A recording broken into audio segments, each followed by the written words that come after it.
Alors, M. Castaner m'a sanctionné d'une exclusion temporaire de fonction de 12 mois, dont 6 avec sursis, si j'arrêtais mon combat syndical, donc on peut dire 12 mois finalement ferme.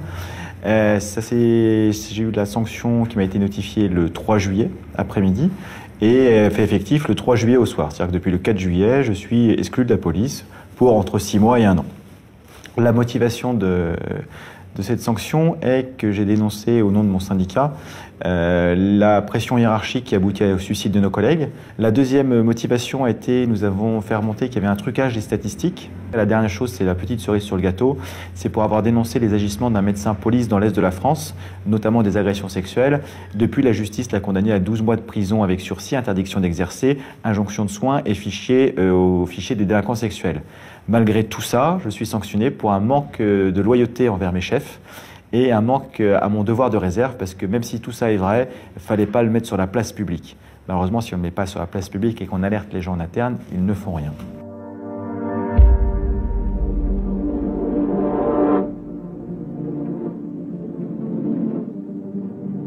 J'ai décidé de porter plainte sur les conseils de mon avocat contre Maître Bouzerou, contre notre ministre, mon ministre Christophe Castaner, pour discrimination syndicale aggravée, car en fait la seule chose comme M. Castaner me reproche, déjà la sanction qu'il m'a donnée, il l'a choisie tout seul, parce que le conseil de discipline ne s'est pas prononcé pour un niveau de sanction, donc c'est une sanction politique décidée juste par le ministre, et finalement il s'en prend par rapport à mon mandat syndical, c'est-à-dire que professionnellement il n'a rien à me reprocher, je suis noté 6 sur 7, donc ce qui est la note maximum normale pour un fonctionnaire, des appréciations élogieuses de ma hiérarchie locale jusqu'au commissaire. Donc c'est vraiment une sanction pour avoir dénoncé, peut-être de façon outrancière, mais je pense que quand il y a des collègues qui sont agressés sexuellement, que nous avons des collègues qui se donnent la mort, et que finalement des victimes et des collègues ne peuvent pas faire leur travail en conscience parce qu'on falsifie la vérité pour avoir des primes, je pense que ce qui est le plus grave entre les deux, c'est tous ces manquements qui sont dans le code pénal, alors qu'avoir vexé ou froissé l'ego d'un directeur, c'est pas dans le code pénal.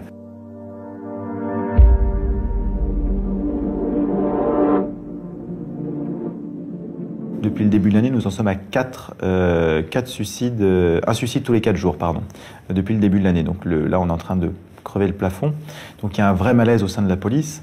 La prise en charge qui a été proposée par M. Castaner, c'est une ligne SOS suicide 24 heures sur 24, qui est complètement inefficace et qui ne sert à rien par un coup de com', parce que quand on est au plus mal, c'est pas à ce moment-là qu'on va passer un coup de téléphone à SOS Amitié. Et la deuxième chose, c'est notre directeur général de la police nationale, M. Morvan, qui a proposé dans une note de service de janvier de dire « J'ordonne à la hiérarchie de faire preuve d'empathie ». Donc déjà, c'est qu'il y a un problème quand on demande ça par note de service. Et puis comme il a vu que ça marchait pas, il a dit je vais organiser des barbecues conviviaux. Ce sera 7 € par fonctionnaire pour l'année. Et par contre, bien sûr, ce sera sur votre temps personnel. Dans un contexte où justement nos collègues, à cause des heures sup accumulées, n'arrivent plus à voir leur famille correctement, on leur propose vous allez rester encore au travail pour faire un petit barbecue convivial pour lutter contre le suicide. Donc au pire, ça fait rien. Et voilà. Et sinon, ça peut même aggraver la situation, parce qu'on est encore plus privé de notre famille. Donc avec des personnes comme ça, qui sont dans un déni complet, on sait que c'est un management institutionnel qui pose problème. À France Télécom Orange, aujourd'hui, ils sont en procès parce que c'est la machine qu'ils ont mis en place qui broyait les salariés. Ils ont eu 19 suicides réussis, malheureusement, en 2 ans. Monsieur Morvan a pris ses fonctions en août 2017, 87 suicides. Il n'est toujours pas inquiété, la seule mesure qu'il a prise, c'est un barbecue. Donc ça pose un problème, avec en plus des déclarations qu'il avait faites sur une chaîne de télé à 21 h. Il a dit non, la police n'est pas malade. Oui, il y a des syndicats qui se battent sur ça, mais ils n'ont rien compris. Moi, je sais ce qu'il faut faire. Bon, après, ça, je veux dire, malheureusement pour la police nationale, M. Morvan est policier depuis qu'il est devenu directeur général. Avant, il était préfet. Donc effectivement, pour connaître la maison, c'est un petit peu compliqué. C'est-à-dire qu'il a moins d'expérience qu'un gardien de la paix stagiaire, qui encore, en lui, en plus, est sur le terrain dans les zones les plus difficiles. Donc tout ce contexte fait qu'effectivement nos collègues se suicident et les choses se sont aggravées parce que les heures supplémentaires se sont encore accumulées à cause de l'activité sociale, à cause du terrorisme, donc il y a un multifacteur. Après on doit assurer les missions, mais comme derrière il n'y a pas de renfort prévu, il n'y a pas de renforcement d'effectifs, les missions ne sont pas adaptées, on a peur de tout, donc on nous fait prendre des heures de service 3 heures avant au cas où et on finit 2 heures après au cas où. Donc en plus on est géré par des pieds nickelés. À côté de ça, la perte de sens du métier, beaucoup de nos collègues ne se retrouvent plus dans les convictions qui les ont poussés à s'engager dans la police nationale. Et en fait, comme avec ces heures de travail où on est complètement décalé, on nous a brisé notre vie privée, familiale, on n'arrive plus à se ressourcer avec des horaires tellement atypiques qu'on ne peut pas avoir juste une vie en société normal. On se retrouve contre policiers et au bout d'un moment, quand même le métier pour lequel on s'est engagé, on ne s'y retrouve plus, nos collègues tout seuls finissent par malheureusement se suicider. La seule réponse est complètement inadaptée et pour pas qu'il y ait de problème, du coup, on met tout sous le tapis, on dit tout va bien dans la police, laissez-nous tranquilles.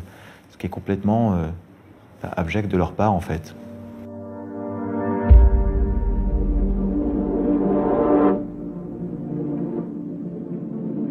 Alors, on avait dénoncé les agissements du médecin police dans l'est de la France, donc M. Christian Frey. On avait été alerté par des collègues qui étaient victimes à la fois d'agressions sexuelles, mais pas que. Il y avait également du harcèlement au travail, de la discrimination en raison de l'état de santé, pour complaire à une hiérarchie. La hiérarchie policière se servait de ce médecin également en méthode de coercition pour briser nos collègues par le biais de la maladie. Des fois, ils ne pouvaient pas reprendre alors qu'ils étaient plus malades, ils étaient forcés de reprendre alors qu'ils étaient malades. En fait, ils faisaient tout et n'importe quoi pour être bien vu de la hiérarchie. À côté de ça, on le laissait tranquille avec ses agressions sexuelles. Du coup, ce qui s'est passé, c'est que quand on a envoyé d'abord, on a écrit à M. Castaner pour le prévenir de la situation, pas de réponse. Notre déléguée qui est dans l'Est de la France, qui est elle-même victime de ce docteur, a envoyé tout un dossier avec des preuves, des témoignages, etc. À ce moment-là, on a eu une réponse de la directrice de cabinet de M. Castaner qui a dit « Monsieur le ministre a bien lu tout le dossier avec attention. Il va saisir Monsieur le directeur général de la police nationale pour acte. » L'acte a été de m'envoyer en conseil de discipline et que M. Castaner, du coup, paye les frais de justice du docteur Frey pour qu'il m'attaque en diffamation. Donc, c'est-à-dire que la justice a pris à sa charge les frais de justice, son avocat et la consignation.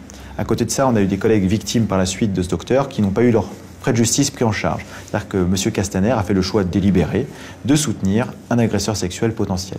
Finalement, la situation, entre guillemets, il y a eu 10 plaintes qui ont été déposées. Donc, M. Frey est placé en garde à vue, il est suspendu de ses fonctions, mais toujours payé avec son traitement, ce que le ministère dit, il est présumé innocent tant qu'il n'a pas été jugé. À titre de parallèle, moi je suis coupé de 12 mois de salaire parce que j'ai parlé justement de la situation, alors que le docteur Frey, qui est présumé quand même de choses assez graves, coupable de choses assez graves, lui on le maintient son salaire. Et donc finalement ça il ne l'avait pas prévu. Lors de mon conseil de discipline, c'était un des points, on m'a dit tant qu'il n'est pas jugé coupable, il est présumé innocent, donc ce que vous avez fait est intolérable vis-à-vis de ce médecin qui a toute notre confiance. Très bien. Monsieur Castaner, par la suite, a été interrogé par France Bleu Lorraine, qui a dit du coup, est-ce que vous saviez, Monsieur Castaner, pour les agressions sexuelles de ce médecin, un syndicat, Vigie, vous a alerté, a priori? Et sa réponse a été donc, Vigie n'est pas un syndicat. La chose la plus amusante dans sa déclaration, c'est quand le journaliste lui repose la question. Donc, est-ce que vous étiez au courant? Donc, la réponse, normalement, c'est oui ou non. Sa réponse a été, pour être tout à fait honnête, je ne connais pas tous les dossiers du ministère de l'Intérieur. Bon, ça, on s'était rendu compte qu'il ne connaissait pas tous les dossiers, mais c'était oui ou non, c'était pas pour être tout à fait honnête. Donc ce médecin bénéficie jusqu'à la dernière minute du soutien de l'administration, et au final, une fois de plus, c'est celui qui lance l'alerte qui est accusé, malgré qu'il soit condamné au pénal, ce médecin, parce que c'est reconnu. À l'époque, dans les outrages qu'on nous reproche à ce médecin pour le manque de loyauté, le manque d'exemplarité et le manquement au devoir de réserve, nous avions demandé son expertise psychiatrique, qui nous avait été refusée par M. Castaner, bien évidemment. La justice l'a faite. Ce médecin a un problème de perversité. Et il a une injonction de soins à l'heure actuelle. Donc voilà, donc nous sommes dirigés par une caste politique et une haute hiérarchie qui, même quand la justice vient donner des condamnations pénales pour des choses qui sont complètement abjectes, que la société française rejette dans son ensemble, il continue de persécuter celui qui a lancé l'alerte et qui a osé mettre les choses sur la table. À savoir qu'il y a encore 12 plaintes qui sont en cours d'instruction par rapport à ce médecin, mais que l'IGPN a dit c'est pas très important, c'est pas grave, on va ralentir au maximum et on va s'en occuper d'ici 2020.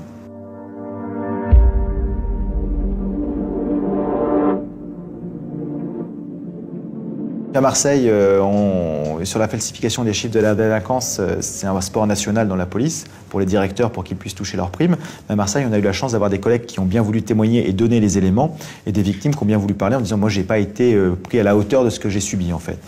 Donc grâce à ça, on a pu monter le dossier. On a d'abord monté en interne. Pendant un an, on a alerté la hiérarchie, donc M. Salanova, qui était directeur départemental, et il choisit de rien faire, à part dire sur notre délégué qu'ils allaient purger le problème en parlant de notre délégué, localement, qui finalement a été harcelé également pour avoir dénoncé déjà les choses juste en interne. Finalement, on décide de ne pas se laisser faire. Notre délégué, finalement, fait un petit communiqué de presse là-bas, et c'est relayé par la presse. D'abord Europe 1, puis le Canard enchaîné, et finalement, ça finit sur le journal de France 2. À chaque fois avec une défense différente du directeur départemental. La première fois, c'est une erreur de logiciel. La deuxième fois, c'est quelques fonctionnaires qui m'en veulent et qui cherchent à se venger. La troisième fois, c'était écoutez, oui, il s'est falsifié, mais moi, j'ai rien demandé, j'y suis pour rien. Et on était, après une quatrième défense, je ne sais plus quelle médias avaient lancé quelque chose. Ils ont dit, bon, bah, les chiffres de la délinquance sont bien baissés, pas autant qu'on l'a dit, mais ils ont quand même baissé. Donc, soyez gentils avec nous. Et au final, quand les chiffres ont été annoncés de la délinquance, donc c'était en 2018, des très bons chiffres avec des très grosses baisses, le lendemain, on se tirait dessus à la Kalachnikov dans les quartiers nord de Marseille, pour montrer un petit peu que la réalité n'avait rien à voir avec ce qu'ils avaient maquillé. Malgré tout ça, avoir alerté en interne de façon pour que justement on puisse régler les choses au sein de la police nationale, parce que nous, le but du jeu, c'est que les choses soient réglées, c'est pas d'éclabousser la police nationale. Du coup, on a médiatisé tout ça et on nous a reproché du coup d'avoir jeté l'opprobre sur la police nationale. Finalement, le directeur de M. Salanova des Bouches-du-Rhône a été récompensé pour ses bons résultats et est devenu directeur central de la sécurité publique, c'est-à-dire qu'il a sous ses ordres tous les commissariats de France et donc 50% des policiers. C'est un des plus gros postes dans la police nationale en dessous du directeur général. Donc nous, on a déposé un recours, une dénonciation auprès du parquet financier à l'origine en disant écoutez, il y a falsification des chiffres, donc c'est des fonds en écriture, mais le but derrière, c'est de gagner de l'argent. Parce que ces personnes touchent des primes sur des résultats faussés. Donc c'était un détournement de fonds publics et une escroquerie en bande organisée. Le parquet financier a paniqué, ils ont dit on ne traite pas le dossier, on renvoie à Marseille. Et donc depuis avril 2018, le dossier est sur le bureau du procureur à Marseille qui a dû s'endormir dessus depuis. On constate que dans l'autre sens, quand c'est pour nous attaquer, les procureurs sont beaucoup plus réactifs et la justice traite de façon plus expéditive les dossiers que contre notre hiérarchie. Et au final, donc, ce qui nous a conforté dans nos recherches après aussi, c'est qu'il y a 2 rapports parlementaires qui confirment que les chiffres de la délinquance dans la police nationale sont truqués. Par contre, ils n'ont pas passé le pas en disant pourquoi ils sont truqués, ou ils sont falsifiés en tous les cas. Et il y a un rapport également de l'inspection générale de l'administration qui a constaté également que les chiffres de la police étaient truqués. Mais une fois de plus, eux aussi n'ont pas été jusqu'au bout du raisonnement pour savoir pourquoi derrière ils truquaient les chiffres. C'est-à-dire toucher de l'argent avec des primes qui peuvent atteindre plusieurs dizaines de milliers d'euros sur un travail non fait, en plus de plaire aux politiques qui peut annoncer des bons résultats sur quelque chose de complètement bidon.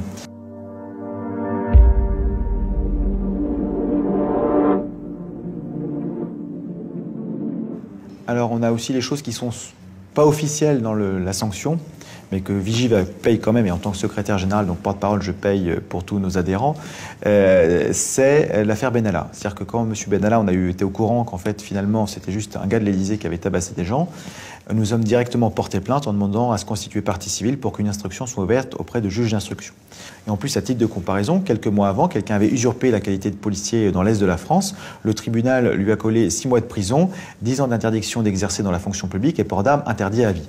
La dernière mention est très importante pour M. Benalla, parce qu'après, plus on creusait, plus on voyait qu'il y avait des ports d'armes obtenus de façon très tendancieuse, voire sans aucune justification légale, des passe-droits dans tous les sens, et l'enquête a été juste un marasme complet, parce que le procureur était en attente de sa promotion, et celui qui a pris la suite a tout simplement été nommé directement par M. Macron. Comme ça, il n'y avait plus de problème de confusion sur la direction de l'enquête. Donc nous avons été l'épine dans le pied de la justice, parce qu'en fait, sans notre intervention, aujourd'hui, il n'y aurait plus d'affaire Benalla au niveau judiciaire. Ça aurait été enterré par le procureur et on n'en parlerait plus. Donc ça, ils nous en ont beaucoup voulu. Et la fin de l'histoire montre bien que c'est vraiment en lien sur l'affaire Benalla. C'est que le 20 juin, je passe dans Envoyé spécial sur l'affaire Benalla pour raconter comment s'est passée la perquisition ou les aberrations qu'il y a pu avoir sur cette perquisition. Le 21 juin, donc le lendemain matin de mon passage, c'est à ce moment-là que M. Castaner, au bout de 4 mois, décide de demander qu'on signe ma sanction. Parce qu'il n'a même pas assumé jusqu'au bout de signer lui-même de son nom la sanction. Il l'a fait signer par délégation. C'est encore une autre preuve de lâcheté.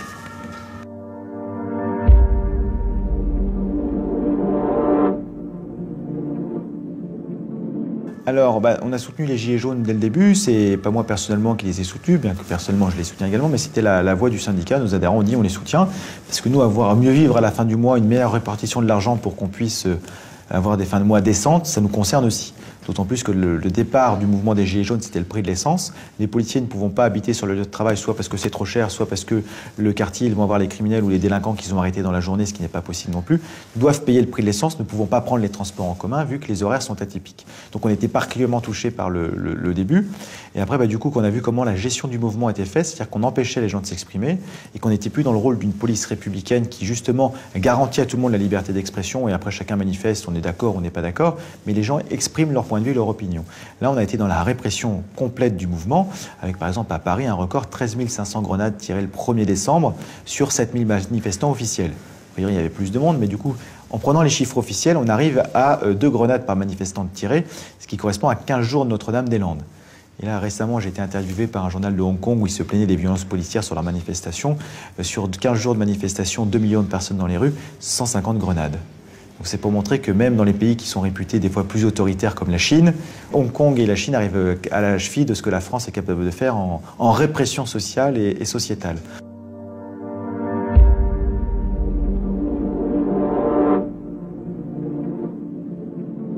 Donc effectivement, au début, on était largement invités sur les plateaux de télé, parce que nous étions le seul syndicat à pouvoir parler du sujet librement et sans pression de la Macronie. Bon, après, finalement, pour nous faire taire, j'ai été convoqué au mois de janvier en conseil de discipline. À partir de ce moment-là, des journalistes nous ont prévenu que leur direction avait eu des consignes de plus nous inviter.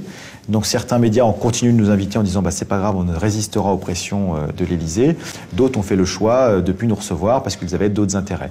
Je sais que certains journalistes, par exemple, ont fait le choix de continuer de nous suivre, mais ont blacklisté, n'ont pu être invités pendant 6 mois au ministère de l'Intérieur, n'ont plus les conférences de presse. Donc il y a eu des moyens de coercition derrière, ce qui est compliqué quand on est journaliste en charge de la police. Donc en fait, je jette la pierre à personne. Ils ont fait des choix stratégiques pour avoir d'autres informations auxquelles ils seraient coupés. Mais au final, du coup, nous, on était bridés.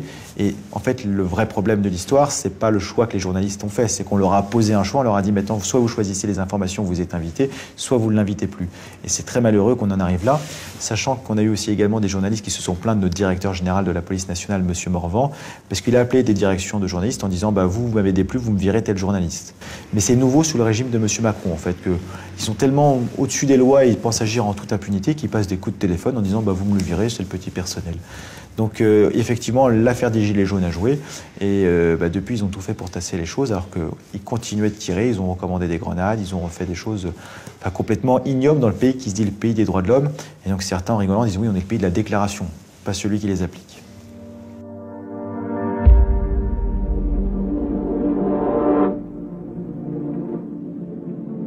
On a alerté depuis le début sur la stratégie du maintien de l'ordre parce qu'en fait, d'avoir des blessés de chaque côté, ça n'apporte la paix à personne. Et au contraire, ça engendre de nouvelles violences, de l'incompréhension. Et finalement, les policiers finissent par servir de bouc émissaire à une colère sociale pour laquelle ils n'y peuvent rien à la base. À plusieurs points, on a pu voir ça. Par exemple, je repense au discours de M. Édouard Philippe, qui était très entendu, je crois, en janvier et février. Il devait faire des annonces très importantes sur le mouvement des Gilets jaunes. Sa seule réponse a été « on va cogner plus fort le week-end prochain ». Aucune réponse sociale, aucune réponse apportée par dire « c'est nous les chefs et on fait ce qu'on veut ». Et du coup, de le côté policier, on leur a dit « regardez, en face, ils vous jettent des pavés, etc. Et c'est tous les mêmes. Allez-y, lâchez tout le monde ». Donc effectivement, il y avait cette manipulation étatique et en plus, on l'a pu le vivre dans les faits.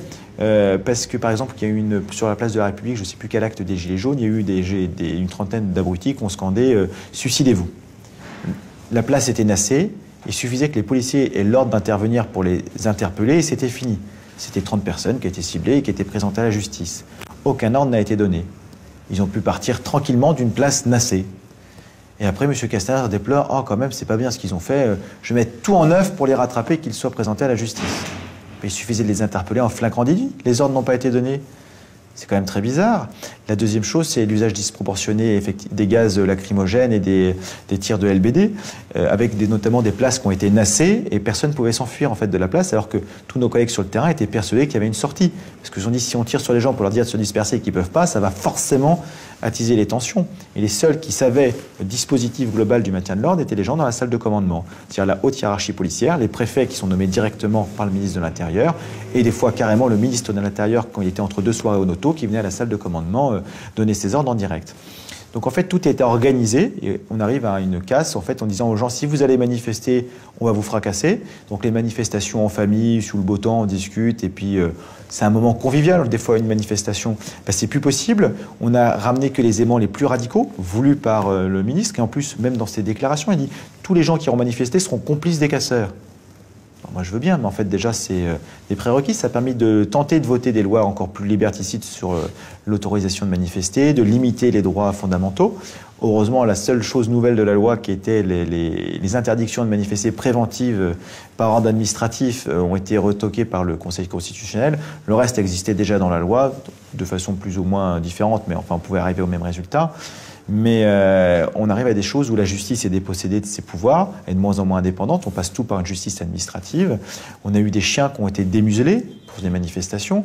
Donc c'est quand même assez catastrophique. On n'a pas vu ça depuis au moins 60 ans. Donc en fait, il y a toute cette gestion répressive du mouvement, mais de façon spectaculaire, avec des dégâts sur le long terme. Au final, le mouvement des Gilets jaunes, ils n'ont pas réussi à l'éteindre parce que c'est aussi une des motivations qu'aussi, je pense, qui a fait qu'ils ont attendu pour la sanction. Ils se sont dit maintenant qu'ils sont calmés, qu'ils sont rentrés chez eux, on va pouvoir, tous les opposants qui l'ont ouvert pendant la période Gilets jaunes, on va pouvoir les fracasser un par un. Pas de chance, en fait, c'est pas parce que les gens ne vont plus manifester qu'ils sont plus solidaires et qu'ils ne veulent plus continuer le combat. Puis en plus, au mois de juin, il y avait les kermesses, les fêtes d'école, les rencontres sportives, donc c'était pas le moment. Donc il faudra refaire le bilan au mois de septembre. Mais du coup, ça s'est retourné contre M. Castaner. Mais cette gestion du maintien de l'ordre montre bien que même dans les pays étrangers, ils se demandent comment on peut faire en France. Donc il y a cette volonté de répression. Et j'allais reprendre Hong Kong, parce qu'ils ont eu des manifestations monstres ces dernières semaines. À la fin, la responsable du gouvernement de Hong Kong a présenté ses excuses devant ce qui s'est passé. Finalement, quand il y a une interview croisée entre un Américain, un Français et Hong Kong, c'est Hong Kong qui est la moins violente des polices, et la plus violente est la police française. Sur les gaz, notamment, qui sont utilisés, qui se décomposent en cyanure dans le sang, les États-Unis ont arrêté de s'en servir. Il n'y a plus qu'un endroit au monde, ils s'en servent dans... Il n'y a plus qu'une démocratie au monde, parce que dans les dictatures, il n'y a pas de problème, mais il n'y a plus qu'une démocratie au monde qui les utilise, c'est Israël, et uniquement sur la bande de Gaza, sur les Palestiniens. Trop dangereux pour les Israéliens pure souche. Donc on est sur cette mentalité de complètement abject de réprimer son propre peuple, et de se dire, s'il y a un ennemi de l'intérieur qu'il faut fracasser, parce qu'ils mettent en danger nos prérogatives et les décisions qu'on va imposer au peuple. Donc effectivement, on a le dénoncé, on continuera de le dénoncer, parce que, comme dirait un collègue CRS, une manifestation qui se passe bien, c'est quand j'étais appuyé sur mon bouclier, que j'ai regardé les manifestants défiler avec ce qu'ils avaient à dire, et que j'ai pas eu à intervenir. Comme ça, c'est-à-dire que les gens étaient en sécurité, moi j'ai pas eu à intervenir, je suis pas blessé, et je rentre à l'heure voir ma famille. Et le plus vicieux dans ces mouvements des Gilets jaunes et au niveau de la gestion de la police, c'est que là, ils veulent nous mettre un nouveau cycle de travail où on va travailler 12h08, qui permettra, ils disent, c'est pour que vous ayez un mercredi sur deux et un dimanche et un week-end sur deux, donc c'est bien. Par contre, en échange, vous allez travailler 12h08, ce qui veut dire qu'avec plus le temps de transport, on arrivera à 14 ou 15 heures sur la journée. Donc autant dire qu'au niveau de la fin de journée, on sera épuisé avec les risques que ça comporte quand on est armé. Et la réponse a été, oui, mais sur les Gilets jaunes, vous avez été capable de faire 14-15 heures, vous avez tenu, donc du coup 12 heures, ça ne va pas vous poser de problème. On leur a dit, en fait, les gens ont tenu par conviction, ils sont allés au bout parce que vous leur avez donné des ordres complètement absurdes. Mais maintenant, vous voulez en fait institutionnaliser en disant, comme vous l'avez déjà fait, on va faire ça de façon permanente. Donc on est vraiment dirigé par des gens dangereux qui ont surtout aucune estime à la fois de la vie des policiers et de leur vie privée, mais du coup, aucune estime non plus pour la sécurité de la population, parce qu'un policier épuisé n'assure pas du tout la sécurité de la population, il assure juste un rendement statistique de présence sur le terrain.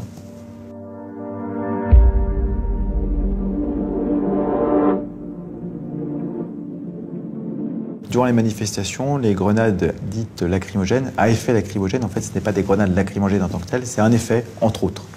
Et en fait, suivant le dosage, plus c'est dosé fort, plus c'est nocif pour la santé. Donc on a des collègues qui se sont plaints, des manifestants, et puis au début, on s'est dit on va se renseigner. Donc on a embauché un consultant qui nous a amené des documents, de l'étranger bien évidemment, parce qu'en France, tout est verrouillé. Donc dans ces gaz-là, en fait, il y a les anciens stocks, on connaît la composition, et les nouveaux stocks, il y a carrément un secret défense, on ne vous dira pas ce qu'il y a dedans et on vous donnera pas le dosage. Donc ce qui peut provoquer de nombreuses choses. Donc sur place, on a des irritations des yeux, ça pique, voilà, mais c'est les effets à long terme qui sont beaucoup plus dangereux, ou s'il y a des nécroses des poumons, il peut y avoir des fausses couches, il peut y avoir des migraines, des empêchements de dormir, des évanouissements, enfin beaucoup d'effets secondaires, et plus le dosage est élevé et plus la répétition est grande, plus le danger est grand. Quand ce gaz-là est utilisé de façon industrielle, si on reste dans une pièce à haut dosage de CS, 4 minutes, on meurt. Voilà. Donc c'est classé en gaz très toxique par l'Union européenne, à ne pas déverser dans la nature, à directement laisser aérer, donc au niveau industriel, très dangereux. Nous avons également des collègues militaires qui sont battus parce qu'ils avaient utilisé ces gaz-là pendant la guerre d'Algérie. La même chose, on les avait obligés de tirer sur des gens en manifestation également, mais eux aussi ont été gazés. Ils ont fait un procès à l'État et on a un de ces militaires, survivant parce que les autres sont morts avec des maladies diverses et variées des poumons, en 2017. Ça leur a pris 20 ans de procès. 20 ans de procès avec, à chaque fois en disant prouvez-nous que c'est bien lié à ça, faites-nous savoir, parce que vous avez peut-être fumé finalement, ou c'est peut-être lié à d'autres choses. Oui, mais tous les gens du régiment sont morts avec les mêmes problèmes. Oui, mais ça ne veut rien dire, on ne veut pas savoir. Donc finalement, il a obtenu gain de cause et ça a été reconnu en invalidité, responsabilité de l'État. Donc l'État sait parfaitement, ça a déjà été jugé au niveau de l'armée, donc ils savent parfaitement ce qu'ils font. La deuxième chose aussi également dans ce procès, ce qui était amusant, c'est que l'État a fait venir témoigner un grand expert français en disant bon, on ne connaît pas les effets à long terme de ce produit. Et malheureusement pour lui, la partie en défense est allée chercher ces publications en anglais qui disaient voilà les dangers de ce gaz CS à long terme, ça a tel effet sur la santé, etc. Donc en plus, ils vont chercher des gens qui se parjurent devant les tribunaux. Autre chose également, sur les études aux États-Unis, en Angleterre, les États-Unis utilisaient ce gaz-là pour réprimer les manifestations. La dernière fois qu'ils les ont utilisés, c'était en 2011. Depuis, ils ont arrêté de s'en servir car trop dangereux pour les manifestants, en fait. Le fabricant de ces gaz CS aux États-Unis, qui était également le fabricant du gaz poivre, a fermé ses usines en disant moi j'arrête de vous vendre ça parce que vous l'utilisez de façon complètement détournée. C'est fait pour certaines situations critiques pour que les forces de l'ordre puissent se dégager, c'est pas pour tirer sur les foules. Donc du coup, les États-Unis ont arrêté de s'en servir également de façon massive, déjà le fabricant ayant mis son veto. Également sur ce gaz, il y a de la décomposition dans le sang, ça donne du cyanure. Donc avec une anecdote en France, un biologiste et des médecins ont fait des prélèvements sanguins en France lors des manifestations pour analyser ce qu'il y a dans le sang par rapport à la décomposition de ces gaz. Le centre antipoison de France, qui est basé à Lyon, a refusé de faire des analyses. Ils ont dû passer par des laboratoires étrangers, donc d'abord la Belgique avait accepté, et même la Belgique finalement, en ayant des pressions a priori de l'État français, ont refusé de les faire. Donc, ils sont retournés dans un autre pays pour demander des analyses. Les tests qui ont été faits par une société suisse, donc qui sont venus voir et confirmer que leurs tests étaient bien utilisés, donc ça de ce côté il n'y a pas de problème. L'État français, le procureur a ouvert une enquête du coup. Donc moi quand j'ai vu ça, j'ai dit ah bah c'est bien, on va enfin se battre pour savoir ce qu'il y a dans ces gaz. Non, c'était pour chercher les gens qui avaient eu des prélèvements sanguins pour qu'ils portent plainte pour exercice illégal de la médecine contre ceux qui avaient fait les prélèvements, malgré que tout avait été signé. Donc ils ont trouvé quelques personnes qui ont bien voulu porter plainte. La grande majorité, heureusement, des gens ont dit bah non, on refuse, on ne porte pas plainte.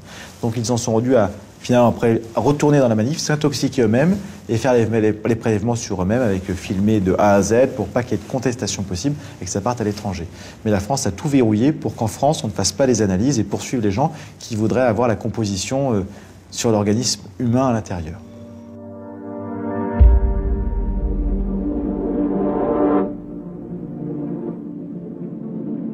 Alors, il y a dans la police nationale, on avait le devoir de réserve. Et M. Valls, en 2014, fait un nouveau code de déontologie, réaffirme le devoir de réserve, et en plus l'étend aux syndicats, en disant les syndicalistes aussi devront être soumis au devoir de réserve et fermer leur bouche, c'est-à-dire qu'un syndicat n'aura plus le droit de critiquer l'institution. Malheureusement, les syndicats majoritaires de l'époque ont tous voté ce texte. Un seul a voté contre, c'est Alliance. C'était tout à leur honneur, et Synergie Officier qui s'était abstenu. Ils ont dit on n'a pas du tout comprendre dans le texte, donc nous on ne prend pas part. Par contre, le syndicat Unité SGP, donc le syndicat qui dit qu'on ramasse une grenade bien fait pour sa gueule, ou qui déclare sur un plateau de télé Bamboula c'est convenable, eux bien évidemment ont voté pour ce texte. Il y avait marqué noir sur blanc, à partir de maintenant vous allez juste être des godillots et vous avez juste le droit de dire oui chef.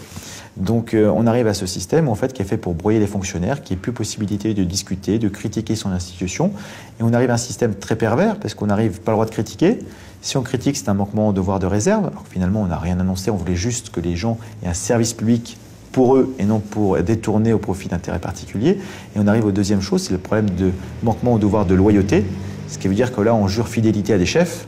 Et quand on commence à jurer la fidélité à des chefs plutôt qu'au peuple, enfin les derniers régimes qui ont fait ça, c'est plutôt minimum autoritaire, mais le plus souvent totalitaire.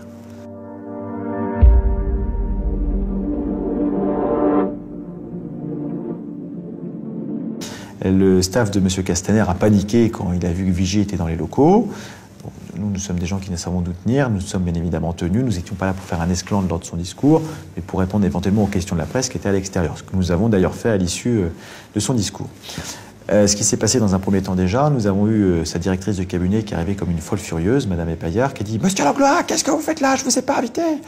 Je lui ai dit, écoutez madame, nous venions faire un tour à l'hôpital parce que notre collègue a été hospitalisé, donc justement il nous en avait parlé, c'est tombé ce jour-là. Puis en arrivant ici, on a découvert que M. Castaner était là, donc on s'est dit qu'on allait rester. Je vais vous mettre dehors! Avec sa voix criarde. Et au final, je lui ai dit, mais sur quel motif madame? Parce qu'en fait, c'est un lieu public. Donc moi je veux bien que vous me mettiez dehors, mais il va falloir invoquer un truc légal. Je sais bien qu'on est sous M. Macron, mais des fois il y a quand même des limites, on respecte de temps en temps la loi, quoi. Au final, elle a dit, bon, ben moi j'ai donné ma parole aux autres syndicats que vous ne seriez pas là. J'ai dit, ça n'engage que vous. Si les autres syndicats ne veulent pas nous voir et que vous leur promettez des choses qui ne sont pas légales, c'est votre droit, mais moi ça ne m'engage pas. Et au final, elle nous a autorisés à rester, selon son expression, mais en se mettant au dernier rang. Nous, on était juste là pour écouter, donc on a fait des choses. Et à l'issue du discours, il y avait M. Morvan qui était assis dans un couloir. Donc malgré les différents traits profonds que je peux avoir par rapport à ce que ce monsieur représente en tant que directeur général de la police nationale, en tant que personne, je ne connais pas monsieur Morvan. Donc en tant que personne humaine, et puis par courtoisie, je me suis dirigé vers lui pour le saluer, tout simplement dire bonjour monsieur le directeur, de la façon la plus courtoise.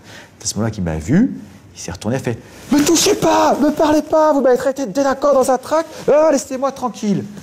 Bon, on aurait pu être dans un mauvais film d'horreur avec Vadretros Satanas, mais le problème c'est que c'est le directeur de la police nationale, censé manager les choses, et finalement il a un niveau d'un enfant de 5 ans dans un bac à sable en maternelle, qui émarge quand même à plus de 10 000 € par mois. Il a été nommé, il est devenu policier le jour de sa nomination de chef de toute la police. A priori, il n'a pas les épaules pour le système, par contre il était proche des gens en place, et on arrive à un système de cooptage et de copains, et pas du tout de gens compétents à leur place. Donc c'est malheureux. Et moi, je pense que quelqu'un qui fait ça, on avait demandé son expertise psychiatrique aussi à M. Castaner, qui ne l'a pas fait. Mais je pense que nous aurions des surprises intéressantes vu le comportement qu'il a eu ce jour-là.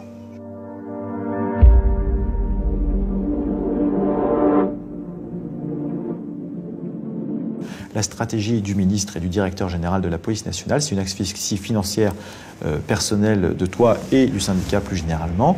On va te noyer sous les procédures, on va te couper les vivres en te suspendant de tes fonctions de façon complètement arbitraire, le temps que tu te retrouves dans tes droits, puis après quand tu vas recommencer, on va recommencer, la prochaine fois on te mettra 18 mois, 24 mois.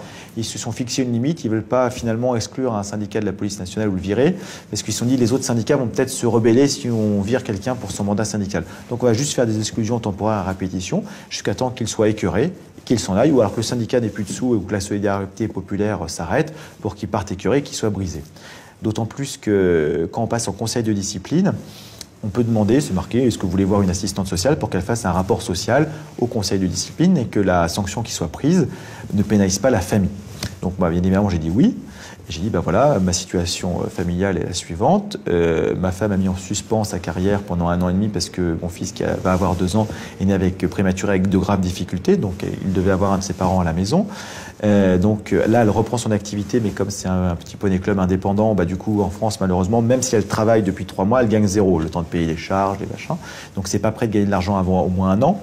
Et sachant tout ça, et j'ai une autre fille qui a 6 ans, donc il savait pertinemment que la seule personne à l'heure actuelle, c'était mon salaire qui permettait de payer tous ces frais. Et ils l'ont fait sciemment. C'est-à-dire qu'en fait, une fois de plus, ils ont détourné le rapport de l'assistante sociale plutôt que de l'utiliser pour adapter la sanction par rapport à ma vie personnelle, en fait, parce que ma famille, finalement, n'a rien fait dans l'histoire. Ils m'en veulent personnellement. Bon, ça, je peux comprendre, et on règle ça au tribunal. Mais là, ils l'ont pris en otage en espérant me dire on va briser sa famille. Comme ça, bah, on va l'atteindre aussi. Et en fait, ils ont détourné ce rapport en disant qu'il devait servir justement à protéger ma famille pour l'enfoncer encore plus. Et ce qui est encore plus abject et scélérat, c'est qu'on a un ministre de l'Intérieur qui va s'amuser au loto, qui dit « Oh là là, protection de ma vie privée, je fais ce que je veux ». Alors que quand on fait n'importe quoi dans sa vie privée, pour le coup, ce qui n'est pas mon cas, dans la police nationale, en fait, on peut être sanctionné pour son comportement dans sa vie privée si on entache la réputation de la police nationale.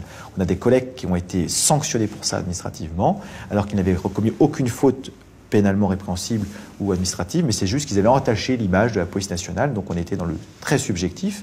Et quand un ministre de l'Intérieur est complètement bourré au noto avec plusieurs shots de vodka en présence d'une personne qui n'est pas sa femme, ça le regarde effectivement, mais il est ministre de l'Intérieur. Donc soit il annule les sanctions des autres collègues qu'il leur a collées pour des choses beaucoup moins graves sur leur vie privée, et qu'il n'attaque pas les autres personnes en plus qui n'ont rien fait sur leur vie privée comme il le fait contre moi. Donc c'est, je veux dire, un double système mafieux que je subis.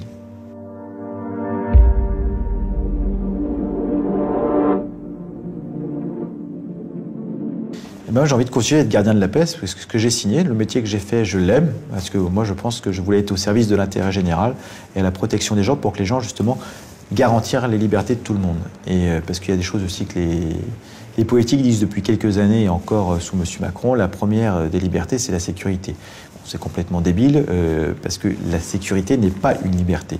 La sécurité garantit les libertés, si elle est utilisée convenablement. À l'heure actuelle, elle est utilisée pour réprimer les libertés. Mais en elle-même, ce n'est pas du tout une liberté. Donc oui, je crois encore en mon métier. Tant qu'il y aura une chance en interne de changer les choses, et finalement, grâce à mon affaire, où il y a beaucoup de collègues qui ont... Il y en a une partie qui ont dit bien fait pour sa gueule, c'est qu'un connard, de toute façon, on ne l'aimait pas. Et il y en a d'autres qui ont commencé à parler, au contraire, et qui étaient brimés par cette minorité de bien-pensants de la police nationale, et qui ont dit, en fait, quand on regarde ses vidéos, les déclarations de son syndicat, finalement, il n'a jamais critiqué la police nationale, il a toujours apporté des expressions constructives, défendu les collègues de base par rapport à ce qu'ils ont fait. Et effectivement, des fois, on a des fonctionnaires qui posent des problèmes, et on n'a pas tous à en pâtir. C'est du comporterisme débile et de bas étage. Donc du coup, c'est très clivant au sein de la police nationale, mais il y a eu des gens qui se sont réveillés, qui ont commencé à dire des messages de soutien, etc. Et de façon plus large aussi au niveau de la population, parce que grâce à tout le monde, je vais pouvoir avoir un an de salaire assuré, enfin, l'équivalent d'un an de salaire, parce que les charges sociales, la retraite, bien évidemment, l'avancement de carrière, les formations, je ne l'aurai pas. Mais en tous les cas, ma famille ne va pas en pâtir de la décision de M. Castaner. Ce qui veut dire qu'au final, je vais faire un an de syndicalisme à temps plein plutôt qu'à 50%. Et ce côté-là, en fait, quand j'ai pris la sanction, ça a été très difficile, parce que même si on s'attend à avoir des gens qui ne respectent rien, qui sont prêts à tout détruire, ce qu'il y a de plus précieux dans la vie de quelqu'un, pour le mettre au bout du rouleau, et après, il ne faut pas s'étonner que des collègues se suicident parce qu'ils ont été broyés et ils n'ont pas eu la chance d'être soutenus comme je peux être soutenu. Et ben, du coup, j'ai eu mes collègues tout de suite dans mon service qui m'ont épaulé, qui m'ont dit on va pas te lâcher, on va y aller. Le chef de service qui m'a dit moi professionnellement, j'ai jamais eu aucun problème avec vous, vous êtes bien noté, je le reconfirme, vous avez encore sorti une information hyper capitale sur l'antiterrorisme la veille de